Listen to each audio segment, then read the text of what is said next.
Antes de ser la roca, antes de ser Pedro, era Simón. Imagina el sol en el mar de Galilea. El agua tiene su propia música, ¿sabes? Simón conocía bien esta música. Era un pescador. Sus manos eran ásperas por las redes y los remos. Sus días estaban llenos del olor a pescado y la inmensidad del cielo.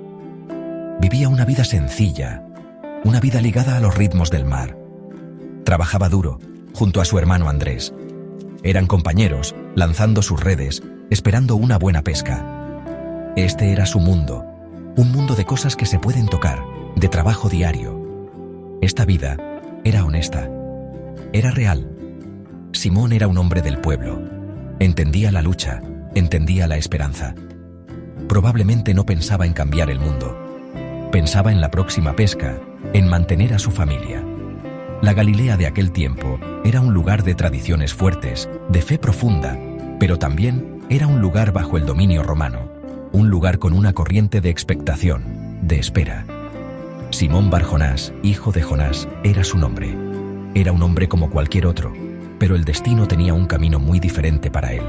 Conocía el lago como la palma de su mano, cada cala, cada lugar donde los peces podían juntarse.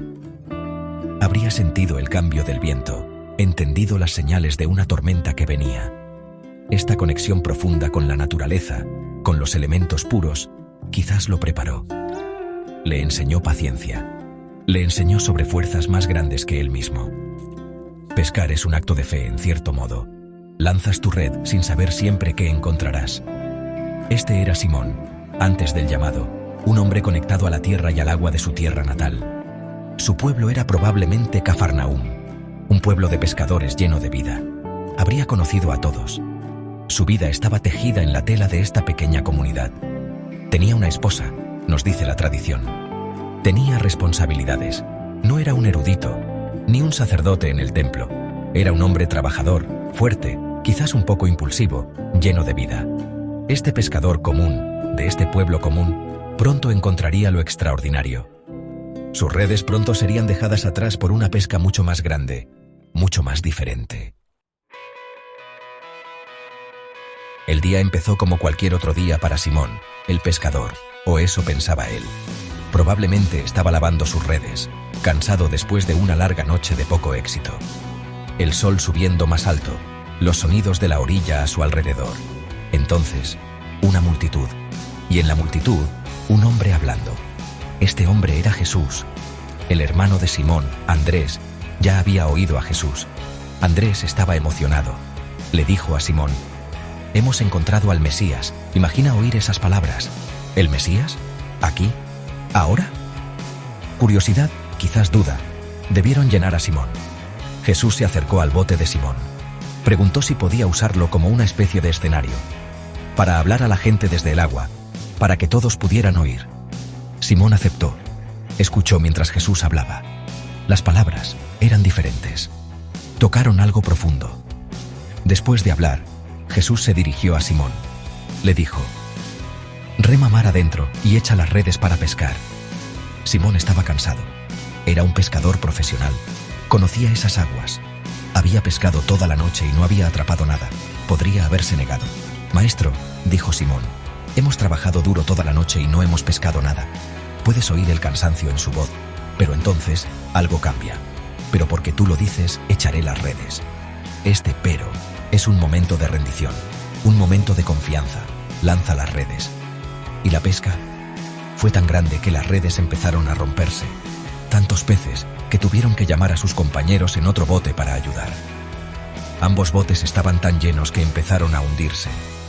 Esto no fue solo una gran pesca, esto fue un milagro. Simón estaba impresionado. Cayó a las rodillas de Jesús. «Aléjate de mí, Señor», dijo. «Soy un hombre pecador». Sintió que no era digno ante tanto poder, tanta santidad. Pero Jesús no buscaba hombres perfectos, buscaba corazones dispuestos. Jesús le dijo a Simón: «No tengas miedo, desde ahora pescarás personas». Pescar personas. ¡Qué idea tan extraña y hermosa! Simón, Santiago y Juan lo dejaron todo. Sus botes, sus redes, sus vidas anteriores. Lo siguieron. El encuentro lo cambió todo. Más tarde, no fue junto al mar. sino en un lugar llamado Cesarea de Filipo. Jesús hizo una pregunta a sus discípulos. Una pregunta muy importante. ¿Quién dice la gente que es el Hijo del Hombre? Dieron varias respuestas. Algunos dijeron Juan el Bautista, otros Elías, o Jeremías, o uno de los profetas. Entonces Jesús los miró directamente. Su mirada debió ser intensa. «¿Pero y vosotros?», preguntó. «¿Quién decís que soy yo?». Probablemente hubo un silencio, un momento de búsqueda. ¿Quién es este hombre al que hemos seguido? Fue Simón quien habló. Simón, siempre un poco impulsivo, pero esta vez, sus palabras vinieron de un lugar profundo. «Tú eres el Mesías», declaró, «el Hijo del Dios vivo». Esto no era solo una opinión. Esto era una revelación, un momento de verdad pura, sin mezcla. Jesús lo miró. Sabía que esto no venía del propio entendimiento de Simón. «Bienaventurado eres, Simón, hijo de Jonás», dijo Jesús, «porque esto no te lo reveló ni la carne ni la sangre, sino mi Padre que está en el cielo». Una chispa divina se había conectado, y entonces el nuevo nombre, la nueva identidad. Jesús dijo, «Y yo te digo que tú eres Pedro». En arameo el idioma que hablaban era Cefas, significa roca, y sobre esta roca construiré mi iglesia. Imagina eso. Simón el pescador, ahora Pedro la roca, y las puertas del infierno no la vencerán. Esto era una promesa. Se estaba poniendo un cimiento. Una nueva comunidad, un nuevo movimiento, construido sobre este hombre, este pescador transformado por la fe. La iglesia. Su iglesia. Jesús continuó. «Te daré las llaves del reino de los cielos». Llaves. ¡Qué poder! ¡Qué responsabilidad! Todo lo que ates en la tierra quedará atado en el cielo, y todo lo que desates en la tierra quedará desatado en el cielo. Esto no fue solo un cambio de nombre, esto fue un encargo, una confianza sagrada. Pedro, la roca. Él sería el cimiento firme. Él tendría las llaves. Su vida, su misión, estaba ahora unida para siempre con el destino de esta nueva comunidad de creyentes. De Simón a Pedro, de pescador a la piedra fundamental. Después de que Jesús subió al cielo, los apóstoles eran como una orquesta sin su director. Perdidos, un poco asustados quizás. Pero Pedro dio un paso al frente. ¿Recuerdas que era la roca? Tenía ese fuego, esa energía a veces impulsiva, ahora calmada por la experiencia y el Espíritu Santo. En Pentecostés, cuando el Espíritu bajó como lenguas de fuego, fue Pedro quien se levantó. Habló a la multitud en Jerusalén. Habló con valentía, con convencimiento. Explicó lo que estaba pasando. Anunció la resurrección de Jesús. Miles se convirtieron ese día. Este era Pedro liderando desde el frente. Hizo milagros, sanando a los enfermos tal como Jesús había hecho. Está la historia del mendigo tullido en la puerta hermosa del templo. El hombre pidió dinero. Pedro lo miró. «No tengo plata ni oro», dijo, «pero lo que tengo te doy. En el nombre de Jesucristo de Nazaret camina». Y el hombre caminó. Saltó. Alabó a Dios. Esto mostró a todos que el poder de Jesús seguía funcionando. Funcionando a través de Pedro, su líder elegido. No solo hablaba, actuaba. Pedro fue una figura central en todas las decisiones importantes de la iglesia primitiva. Presidió la elección de Matías para reemplazar a Judas. Fue él quien dio la bienvenida a los primeros gentiles, personas que no eran judías, a la iglesia. Este fue un gran paso. Un paso que causó discusión. Mostró que esta nueva fe era para todos. Pedro tuvo una visión, un sueño de Dios, que le enseñó a no llamar impuro o sucio a nadie. Aprendió, creció, guió a la comunidad a través de estas aguas nuevas y desconocidas. Claro, no era perfecto, era humano. Cometió errores. Incluso tuvo un desacuerdo con Pablo, otro gran apóstol. Pero su corazón siempre estuvo con Jesús, con la iglesia. Era el pastor que Jesús le había pedido que fuera cuando dijo, «Apacienta mis corderos, cuida mis ovejas, apacienta mis ovejas». Tomó esta responsabilidad en serio. Viajó, predicó, fortaleció a los creyentes. Se le menciona más de 150 veces en el Nuevo Testamento, más que cualquier otro apóstol. Era, de verdad, el líder del rebaño. La misión de los apóstoles era llevar la buena nueva hasta los confines de la tierra. Para Pedro, este viaje finalmente lo llevó a Roma. Roma, la capital del mundo en ese tiempo, el centro del poder, de la cultura, de todo. Era un lugar que imponía para un pescador de Galilea. Pero el Espíritu guía de maneras misteriosas. La tradición nos dice que Pedro fue a Roma. Se convirtió en el líder de la comunidad cristiana allí. Este fue un paso clave: establecer la iglesia en el corazón mismo del Imperio Romano. Su tiempo en Roma no fue fácil. Los cristianos eran un grupo pequeño, a menudo malentendidos, a veces perseguidos. Pedro habría trabajado sin descanso, predicando, enseñando, organizando la comunidad. Estaba construyendo esa iglesia sobre la roca por la que recibió su nombre. Habría conocido a gente de toda clase: esclavos, soldados, comerciantes, quizás incluso algunos de familias nobles. El mensaje de Jesús llegó a muchos. Ofrecía esperanza, ofrecía una nueva forma de vivir. Pedro fue el canal para este mensaje en la gran ciudad. Probablemente fundó la iglesia de Roma, o al menos fue su líder más importante al principio. Su presencia allí dio a la comunidad cristiana romana una importancia especial. Era el enlace directo con Jesús, el que había caminado con él, hablado con él, sido elegido por él. Se calcula que su liderazgo en Roma duró muchos años, quizás alrededor de 25 años, aunque algunos dicen que su presencia continua fue más corta y que su mandato como primer papa fue desde alrededor del año 30 después de Cristo hasta su muerte. Estaba dando forma al futuro del cristianismo desde este centro poderoso. La tarea era enorme. Imagina los desafíos. Una nueva religión, vista como una secta extraña por muchos, en una ciudad llena de dioses antiguos y cultos imperiales. Pedro tenía que ser fuerte, tenía que ser sabio, tenía que estar lleno de ese fuego divino. Estaba poniendo los cimientos de lo que se convertiría en el centro del cristianismo occidental. Su viaje desde las orillas de Galilea hasta las calles llenas de gente de Roma fue una prueba de su fe y su obediencia al llamado de Jesús. Realmente estaba pescando personas en el estanque más grande de todos. La vida de un apóstol en aquellos primeros días a menudo era peligrosa. Pedro lo sabía. Jesús mismo había predicho que Pedro enfrentaría sufrimiento. Cuando seas viejo, le había dicho Jesús, extenderás tus manos, y otro te vestirá y te llevará a donde no quieras ir. Esta era una profecía de su martirio. Y sucedió en Roma durante el reinado del emperador Nerón. Nerón era un emperador cruel.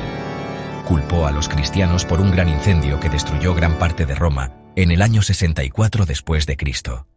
Esto comenzó una persecución terrible. Los cristianos eran cazados, eran arrestados, eran torturados.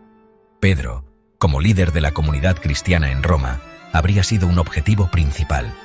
La tradición nos dice que fue capturado. Fue condenado a muerte, muerte por crucifixión. Esta fue la misma forma en que Jesús había muerto. Para Pedro, esta era la forma suprema de seguir a su maestro. Dar su vida por su fe, dar testimonio, que es lo que significa mártir, de la verdad de Jesucristo. Su trabajo en Roma, su liderazgo, había llegado a esto. Un testimonio final y poderoso. Hay una historia hermosa y conmovedora. Cuando Pedro iba a ser crucificado, hizo una petición. Dijo que no era digno de morir de la misma manera que su Señor, Jesús. Así que pidió ser crucificado boca abajo. Imagina la escena. El hombre condenado, haciendo una petición tan humilde. Dice mucho sobre su amor por Jesús, su profundo sentido de no ser digno, incluso al final. Y así, sostiene la tradición, fue crucificado con la cabeza hacia abajo. Una imagen cruda e inolvidable de devoción y sacrificio. Esto sucedió alrededor del año 64 al 67 después de Cristo. Su martirio no fue un final, sino un comienzo. Fue una semilla. La sangre de los mártires, dicen, es la semilla de la Iglesia. La muerte de Pedro en Roma hizo más sólida la importancia de esa ciudad para los cristianos. Los había guiado en vida. Había sellado su testimonio con su sangre. Su ejemplo de valentía, de fe firme ante la muerte, inspiró a muchísimas otras personas. Realmente había seguido a Jesús hasta el final. El pescador de Galilea se había convertido en un mártir en la capital del mundo. Una vida entregada por aquel a quien llamó Señor. Después de su martirio, el cuerpo de San Pedro fue recogido por cristianos fieles. Lo enterraron. ¿Dónde? En la colina Vaticana. Era una zona de cementerio entonces, fuera de la ciudad principal de Roma. Una tumba sencilla, muy probablemente, para un hombre que lo había dado todo. Durante siglos, los cristianos veneraron este lugar. Lo sabían. Aquí descansaba Pedro. Esta era Tierra Santa. El recuerdo de su presencia, su sacrificio, nunca se desvaneció. Era un lugar de peregrinación, de oración, incluso cuando el cristianismo todavía era una religión perseguida. Luego, en el siglo IV, las cosas cambiaron. El emperador Constantino se hizo cristiano. Quería honrar al príncipe de los apóstoles. Así que ordenó que se construyera una gran iglesia sobre el mismo lugar donde se creía que estaba la tumba de Pedro. Esta fue la primera basílica de San Pedro. Un edificio magnífico para su tiempo. Estuvo en pie por más de 1000 años. Imagina, generaciones de peregrinos viniendo a esta iglesia, viniendo a rezar cerca de la tumba del primer papa. Fue una prueba del legado duradero del pescador. Con los siglos, la antigua basílica envejeció. En el siglo XVI se tomó la decisión de construir una nueva. La que vemos hoy, la Basílica de San Pedro en la Ciudad del Vaticano. Es impresionante, una obra maestra de arte y arquitectura. Grandes artistas como Bramante, Miguel Ángel, Bernini, todos trabajaron en ella. Miguel Ángel diseñó su cúpula gloriosa, que llega alto en el cielo, casi 140 metros. Bernini diseñó la enorme plaza de San Pedro, con sus columnatas que la abrazan, 284 columnas y 140 estatuas de santos. Esta gran basílica se levanta directamente sobre la tumba de Pedro. Durante mucho tiempo, la ubicación exacta de la tumba fue una cuestión de fe. Pero en el siglo XX sucedió algo asombroso. El Papa Pío XII ordenó excavaciones secretas debajo de la basílica. En 1950, anunció que habían encontrado la tumba de Pedro. Más tarde, en 1968, el Papa Pablo VI anunció que se identificaron huesos que se creía eran de Pedro. Encontraron inscripciones como «Petros eni Pedro está aquí». Imagina la emoción. El descubrimiento de estas reliquias, estos frágiles lazos con el hombre mismo. En 2013, el Papa Francisco incluso mostró una reliquia con 9 fragmentos de hueso. La roca, todavía presente.